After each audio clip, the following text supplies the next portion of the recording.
It's good to see you and be with you and to worship like that.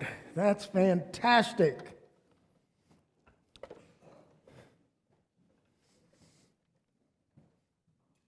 have an announcement for next Sunday.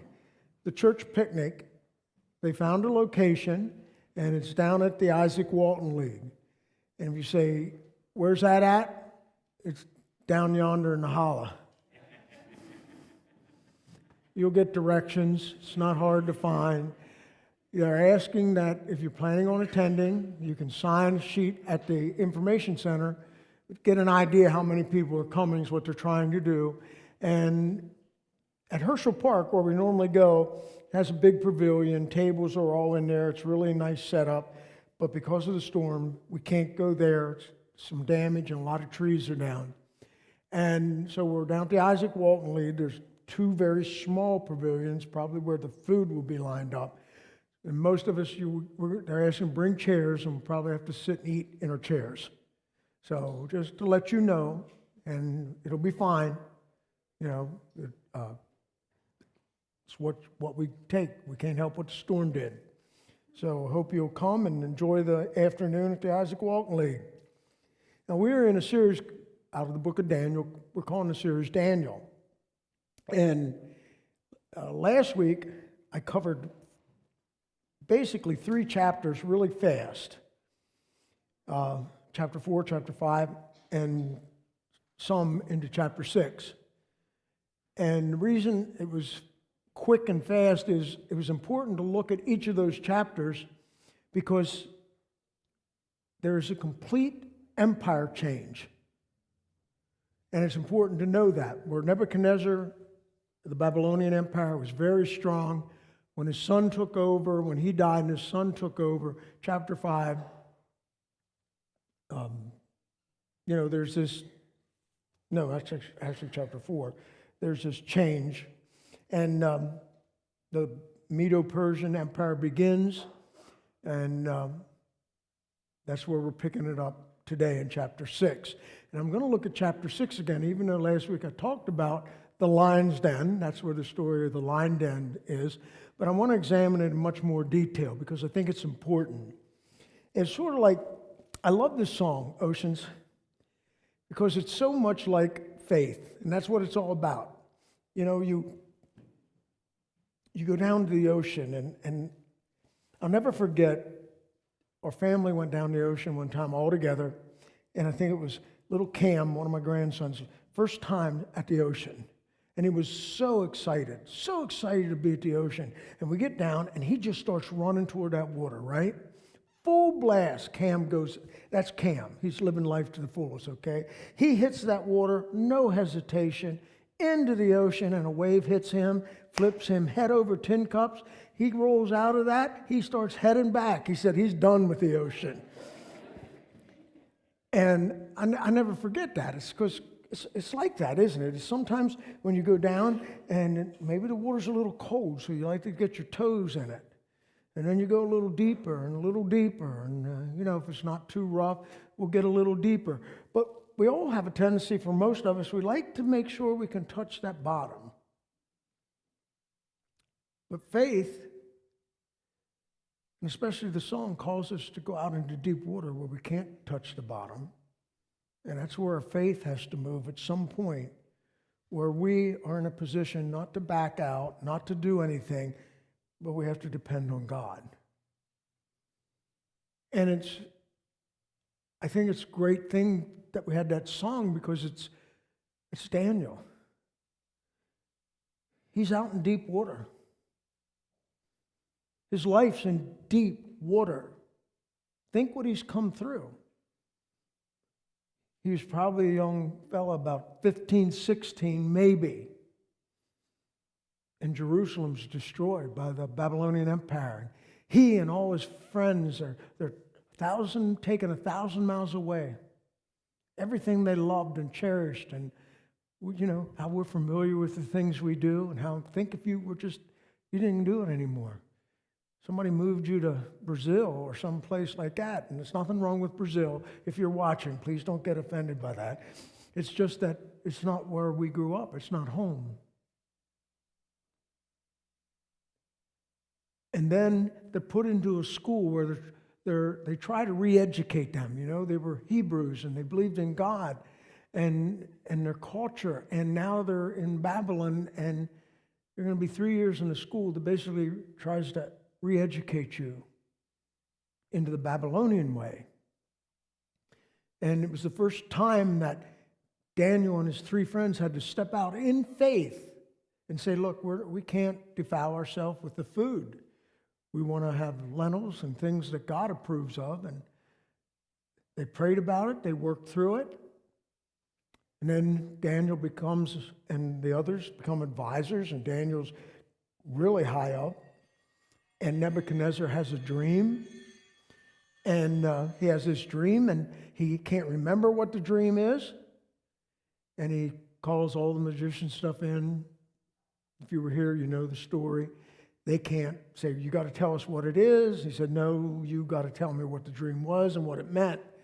And only Daniel, through prayer with his friends, God gives him what the dream was and the answer.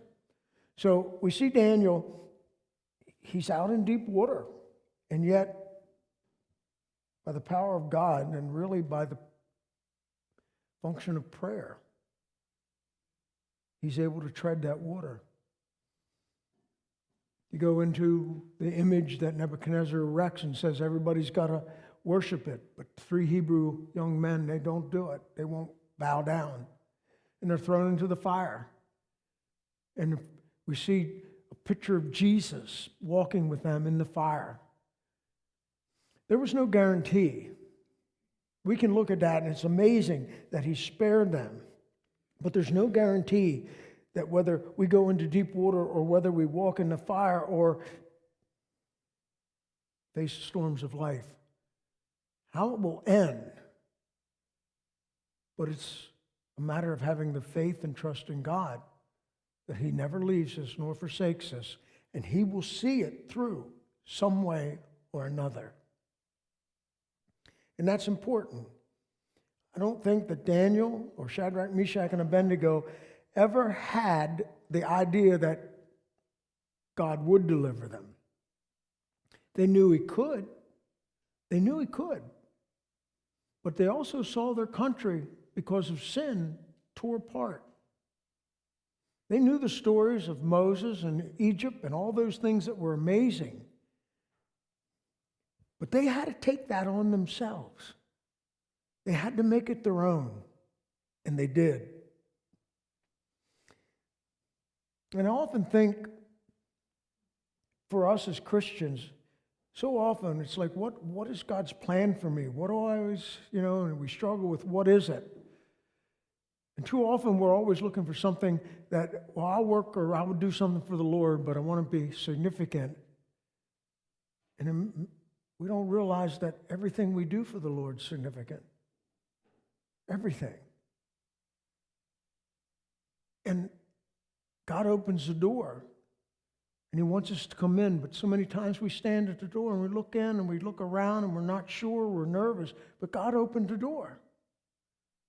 When we don't go in, he'll shut that door. And there's doors we push on that he don't want us to open because we're not ready. We might not have the character for what's on the other side of that door. And it's why prayer is so important in developing a foundation, a life on prayer. It's vital. It's estimated at this time, chapter 6, with Darius the king of the Medo-Persian Empire, that Daniel is probably between 83 to 86. He's an older man. And the amazing thing is he's still alive. Because when there's an empire change, what they would normally do is they would kill all the high officials. Because you don't want them being able to raise up an army or a coup against the government. So they would kill them. But they didn't kill Daniel. And it seems in the 2 years since the empire of Babylon fell to this point, he has been raised up to a very high position. Daniel has an amazing character. And I think character is something we miss in this world, because I can tell you something. When I was a general manager and I had to hire people, character mattered. Who they were mattered. I wanted to know a character that I could trust you, that was in your character. That if I gave you the work to do, it would get done. Did you need supervision? Were you able to do things on your own? Did you steal? That was huge in our business. And, those kind of things. Character matters. And Daniel had a character that just shined. But it also caused him trouble. In Daniel 6, verses 1 and 3, people underneath him who don't like the old man in charge are beginning to plot, conspire against him. They want to get rid of him. So it says, Darius reorganized his kingdom. He appointed 120 governors to administer all parts of his realm. Over them were 3 vice-regents, one of whom was Daniel. The governors would report to the vice-regents, who made sure that everything was in order for the king.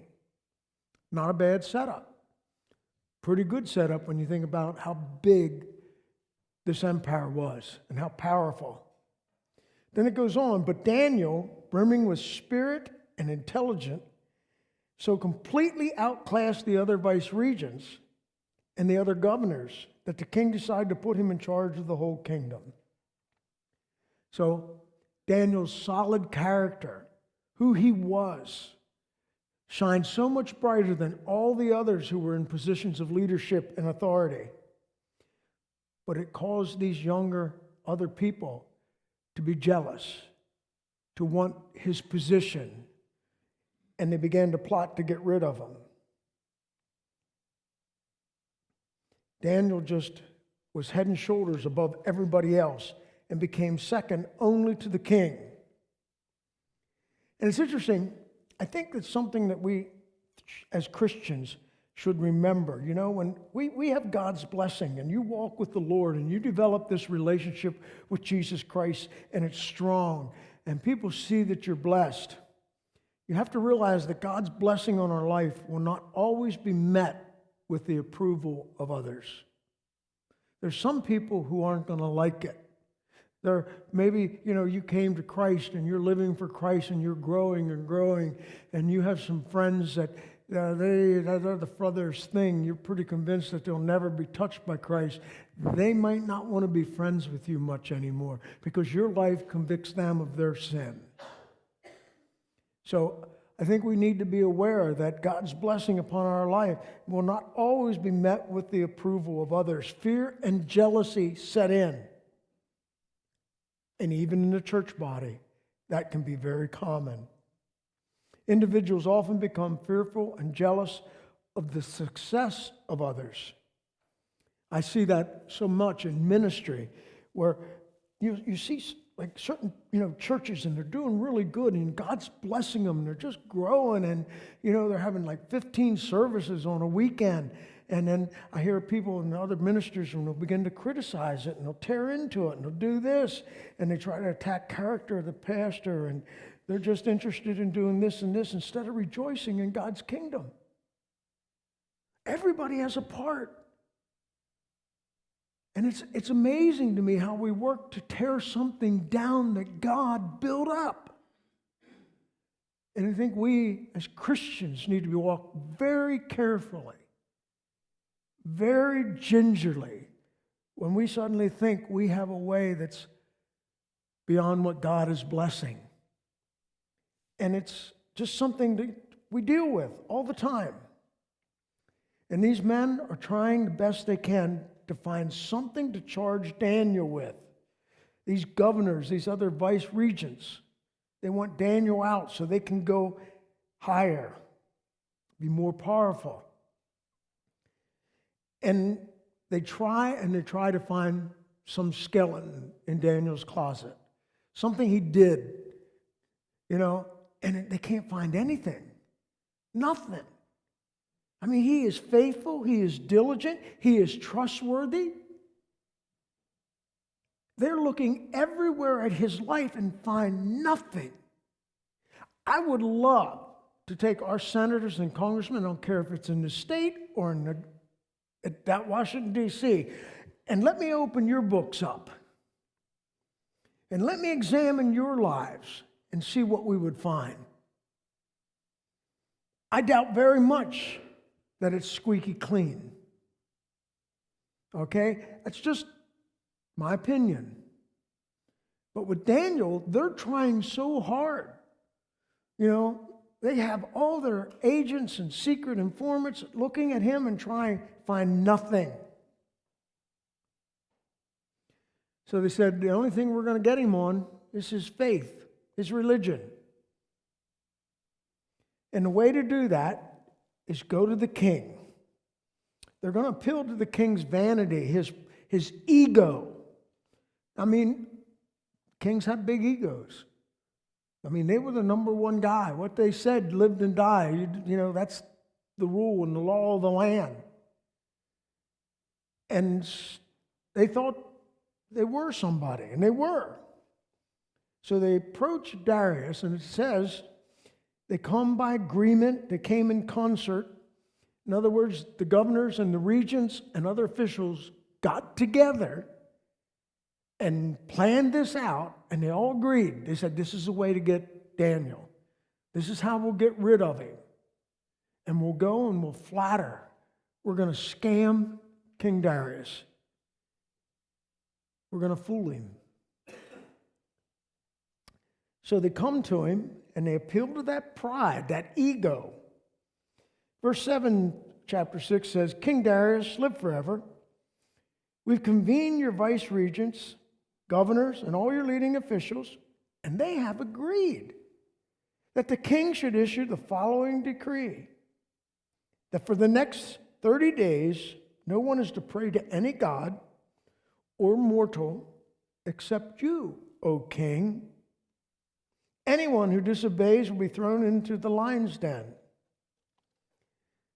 They appeal to that ego that's inside of us, and we all have an ego. We all know what it is, if we're very honest. That ego gets offended or hurt or challenged. But they don't have to do that with the king. They're going to build him up. They're basically saying, Darius, you are so amazing.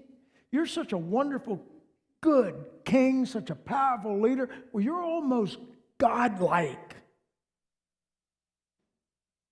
You know what? I'm sure he's sucking that up. He likes to hear that. Almost godlike, yeah.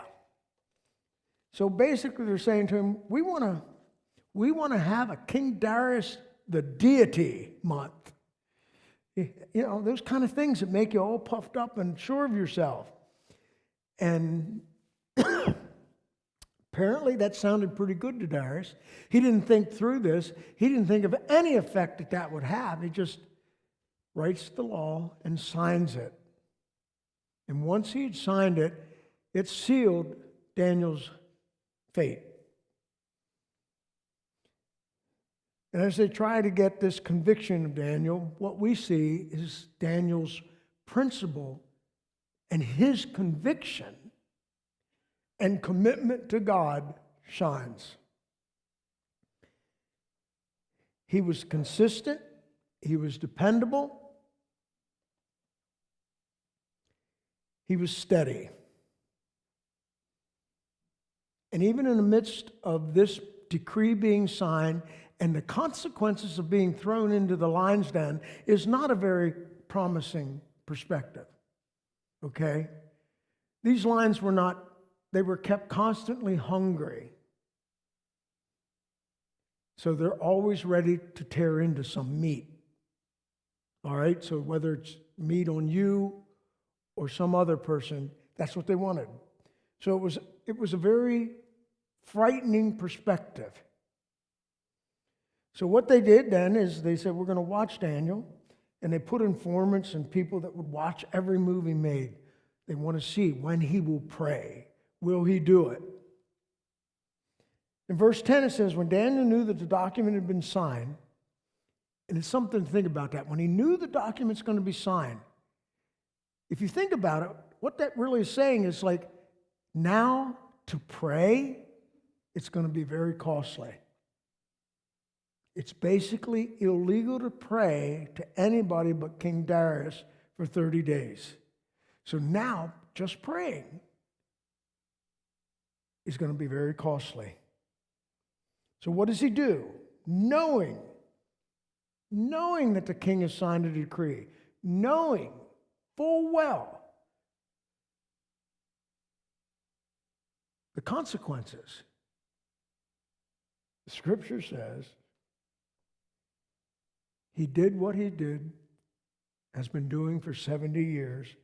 He opened his window toward his homeland and its temple. Remember, he loved and misses Jerusalem, where he grew up. He loved it. He misses it. So he always prays toward Jerusalem and the temple. Made me think, what would I do? I can say, oh, I'd have did the same thing, but I don't know if I would. I might think, well, Jay, just don't go up on the rooftop. Don't open windows. Don't let anybody see you pray. Change the way you've always done it, right?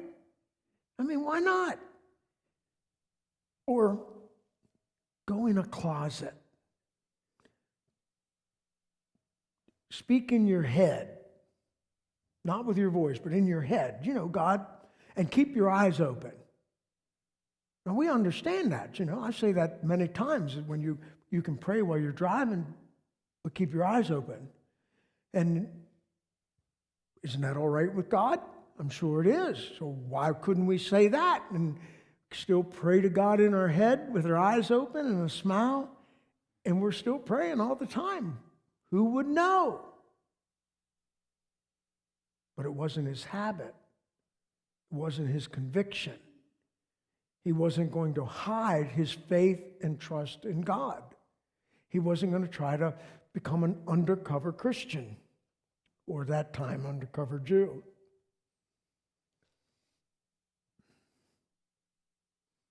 Maybe we could form a committee in church, of those of you who are working maybe with civil servants, how to deal with this situation. You know, we always like to form people and write a policy and do things. But Daniel can't do that. He wouldn't do it. It's interesting. In the early church, about 100 AD, there was a man by the name of Polycarp. Polycarp was a bishop of Smyrna. He was 86, I think, years old, and the Romans said, look, Caesar's declaring himself a god, and we know you worship another god, and we don't want anything to happen to you, so here's some incense. Don't even think about it. Just light the incense, wave it before the image, the statue of Caesar, and you'll be fine. And Polycarp says, I can't do that. I can't do it. All my life, I have trusted God. I have been faithful to him, and he has been faithful to me, and I cannot blaspheme and worship or even act like I'm worshiping another God. He wouldn't do it. And they were going to burn him at the stake, and as they were preparing him to burn, the Pharisees said, you guys, here's the deal. You're going to burn me in a fire. That will be over very soon. You don't realize that you, in the way you're living, will face an eternal fire that will not go away, but is forever and ever. And he, not out of boast, but confidence in God, says, I'm going home. And they burned him at the stake. And as he was burning, a Roman soldier put a spear into him, which was probably a blessing. But he wouldn't change his ways. He wasn't going to change from what he did. And I think it's important also to note that Daniel's prayer life mattered so much to him that even faced with what he knew, he would be thrown to the lion's den. He knew it. He couldn't go to the book of Daniel and say, let me see how this is going to end. He was living it. It was happening. He had no idea if God would spare him or not. I want us to understand that. Could God? Absolutely. He's lived that. He knew that God can do whatever. But he also knew, I have no guarantee he will. But I'm not changing. I'm not going to change what I do. This is what I do. And he stood very strong on that. And I think this is important. If you want to see God's answer when you're in the lion's den, you need to make prayer your practice before you ever face the lions. Too many times we don't have much of a prayer life until we have a crisis in our life. And then we're in a panic. When we're faced with the crisis, how many times do we fall apart? How many times do we... And it's often because we've never developed the prayer life that we need to have. The relationship with God is strong, that no matter what, He'll walk with me through this situation. And no matter the outcome, He has me. He got me. And I'll trust Him. That makes a world of difference. There was no way that Daniel could redirect his petition to God to Darius. He couldn't do it. He wouldn't do it. Then, as a result of Darius signing this decree, suddenly the king is in a very bad position. He's between a rock and a hard place. All right? Because now he begins to realize when these guys come back to him and accuse Daniel, he realizes he did a very dumb thing. Again, verses 12 through 15, these governors and vice regents come and say, did you not sign a decree forbidding anyone to pray to any god or man except you for the next 30 days? And anyone caught doing it would be thrown into the lion's den. So they approach him carefully. Just go over, didn't you sign this? And of course he says, absolutely, said the king, written in stone like the laws of the Medes and Persians. And then they said, Daniel, one of the Jewish exiles, ignores you, O king, and he defies your decree. 3 times a day he has prayed. At this, the king was very upset. Now, difference with him, and if you remember Nebuchadnezzar, when the 3 wouldn't bow down to his image, he got angry. He had the furnace fired up 7 times hotter than ever. He got mad. He wanted to kill those 3. But King Darius is different. He realizes he has a national treasure in Daniel. And he's learned to respect him and his faith. And he said, at this, the king was very upset and tries his best to get Daniel out of the fix he, the king, had put him in. He worked hard the whole day long. But in the evening, the spirit grew back. Remember, O king, it's the law of the Medes and Persians that the king's decree can never be changed. So with no way out, the king caved in and ordered Daniel brought and thrown into the lion's den. But before they lower Daniel in, the king says, Daniel, your God, to whom you are so loyal, is going to get you out of this. In your life, did you ever say something you wish you never would have said? Did you ever just say something, do something you wish you never would have did?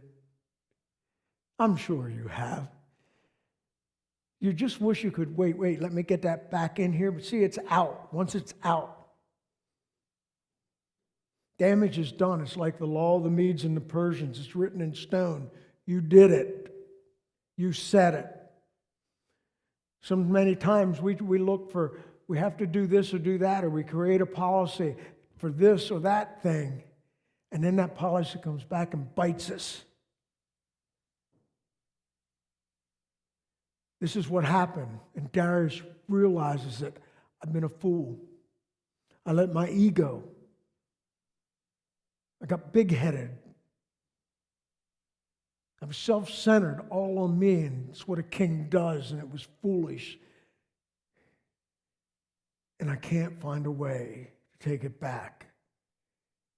And one of my greatest assets is being thrown to the lions.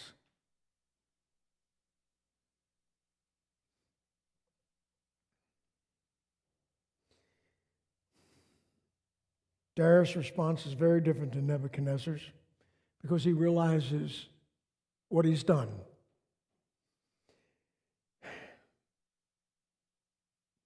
Basically, he's opened a door that he never should have opened, and now he can't close it. He can't close it. The king, who has ultimate authority, is now controlled by a law he signed, and he can't change it. And true to form, Daniel does open his window and pray 3 times a day. They have witnesses, and he's brought to the lion's den. And in Daniel 6, verses 16 through 23, an interesting thing happens. At least it's interesting to me. As they bring Daniel in, and he says to Daniel, pray, I think your God is able to deliver you. We don't know much more. He's lowered into the lion's den. They put the top over the den, and they seal it. These governors and these vice regents say, you got to seal this and stamp it with your ring. We want to be able to come in and make sure you didn't move it. His hands are tied.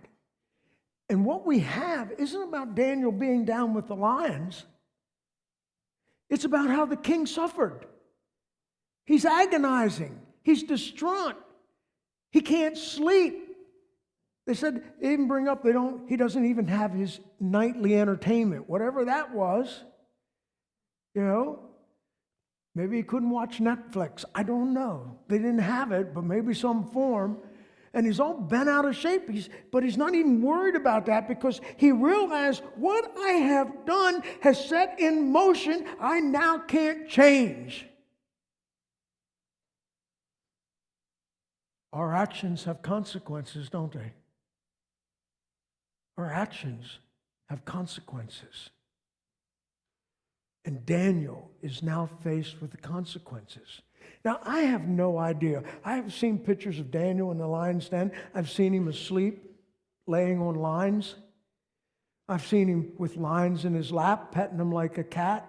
I have no idea. Please don't come and say, what do you think? I don't know. I think when he gets put in the lion's den and those lions come up to smell him, it's like, here I come, Lord. All right? Still confidence in God, isn't it? All the while, the king's in agony, can't sleep, beating himself up because of what happened and what he did. What he realizes is this: Daniel's a really good man. And only something or someone supernatural can deliver Daniel in this instance. It's basically either Daniel's God is real or he isn't. That was the king's dilemma. And I think it's one of the challenges for God to show up. And he gets up early the next morning. He never went to sleep. I can see this. And he comes to where the den is. And he's full of agony. He's just not sure. And he says, Daniel,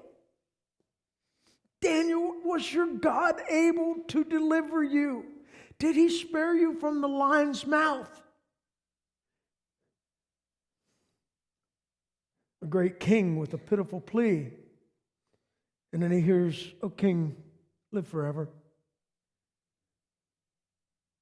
Daniel said, "My God sent his angel who closed the mouth of the lions so that they would not hurt me. I have been found innocent before God and also before you, O king. I have done nothing to harm you." That's what Daniel realized. That I have not sinned against God. I've stayed true. Now, it doesn't mean he's perfect, but he stayed true. He has principle and conviction, and he has not done the king any harm. You know, Psalms 46:1, great verse, says, "God is our refuge and strength, a very present help in trouble." And then verses 23 and 24, the king has him pulled out. It says, "When the king heard these words, he was happy. He ordered Daniel taken out of the den, and when he was hauled up, there wasn't a scratch on him, for he had trusted his God." Then the king commanded the conspirators who had informed on Daniel to be thrown into the lion's den, along with their wives and children. Again, sin has consequences.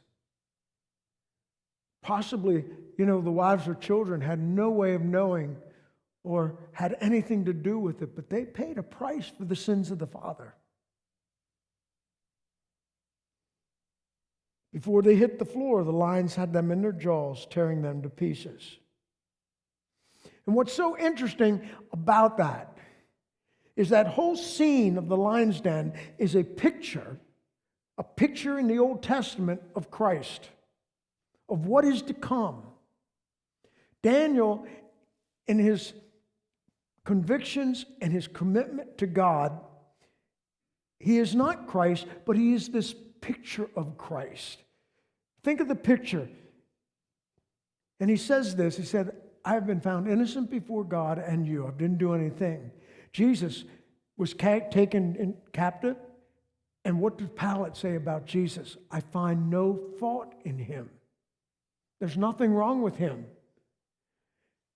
Daniel, they couldn't find any skeleton in his closets. Jesus can't find any skeleton in his closet.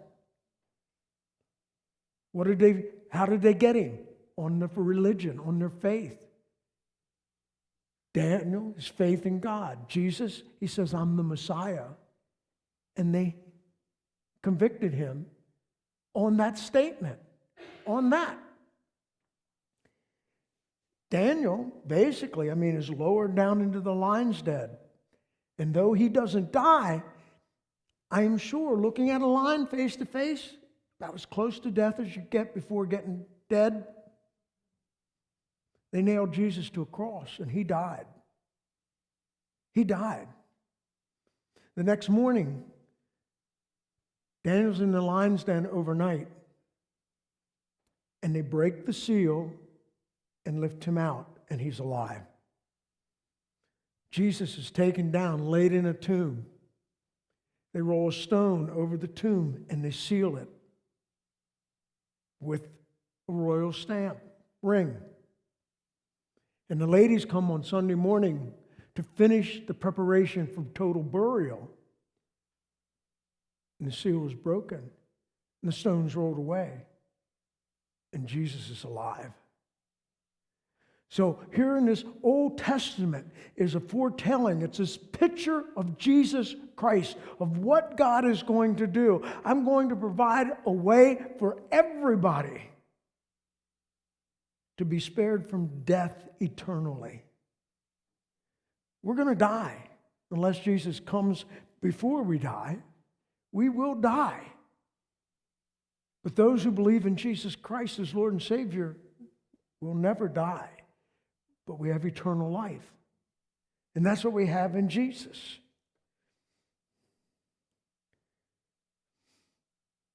The king is so amazed at Daniel, and so amazed that as he watched those that conspired being torn to pieces, he realizes these lions were hungry, and they should have did that to Daniel. He's glad they didn't, but he realizes they could have. And he realizes, I think the best way to describe it, I think King Darius has a come to Jesus moment. He just has his come to Jesus moment. Listen to what he read. He wrote, "Peace to you, abundant peace. I decree that Daniel's God shall be worshiped and feared in all parts of my kingdom. He is the living God, world without end. His kingdom never falls. His rule continues eternally. He is Savior and Rescuer. He performs astonishing miracles in heaven and on earth, and he saved Daniel from the power of the lions." Isn't that amazing for a pagan king to declare that? He declares it openly. He sends that out across his whole kingdom. To me, it's a come to Jesus moment. And Darius actually is the king who will release the Jews and send them back to their homeland, to Jerusalem, to rebuild the city. From this event, and we think about the lion dens that we go through, we're not thrown to lions,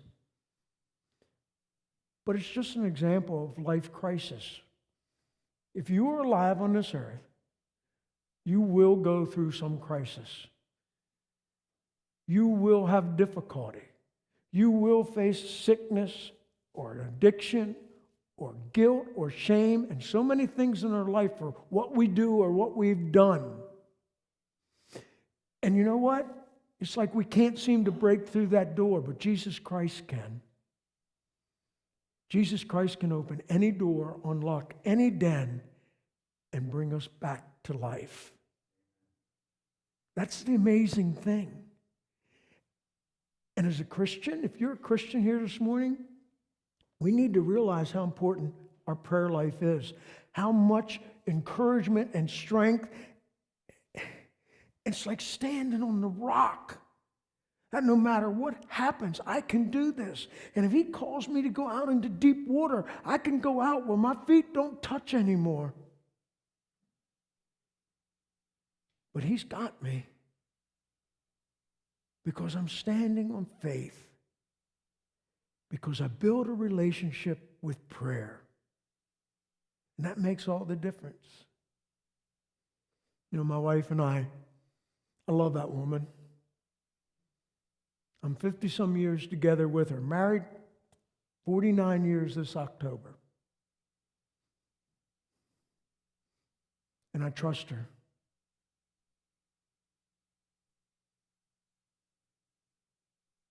To me, that's important. Can I trust you? Will you be honest with me? Faithful? For all the years and all the things we've been through, she's been strong. But I can tell you that I serve a God who will never waver, who will always be beside me, who is always for me, not because I'm a pastor, but because Jesus Christ is my Savior. That alone. Pray often. Be ready for the lion's den before you ever get there. Would you pray with me? Our Heavenly Father, as we come to you this morning, I want to thank you that we can look at Daniel. And he was a man who wasn't divine, but he was faithful to you. He was committed to you. And you and everyone here, we can have that same commitment. And we can develop the character that you want us to have because you'll help us. You'll give us strength. You'll give us the encouragement. You will build us up. But it takes our communication and our confidence in you. We never read that Daniel was bothered by the lion's den. or the threat of being beheaded. But he was confident that no matter which way things went, he would not be unfaithful to you. Help us to develop that character and faith in us, is what I ask in Jesus'